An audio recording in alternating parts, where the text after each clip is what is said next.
few of you have asked about the God particle recently, so let's talk about that for a sec. This term comes from a book called The God Particle by a physicist named Leon Lederman, which he wrote back in 1993. The particle he talks about in this book is really called the Higgs boson, which at the time was the last undiscovered particle in the Standard Model. Now, the Standard Model is really the theoretical foundation of modern particle physics, so it was definitely important. But the funny thing is that the original title of Leon's book was supposed to be The Goddamn Particle, purely out of frustration with how tough the Higgs was to find.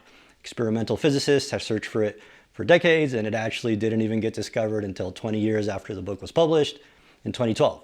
But the publisher thought that this book title was a little controversial, so they changed it to The God Particle.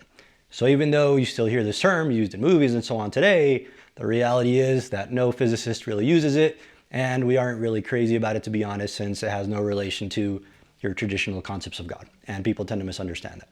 Hope that's interesting, and thanks for watching.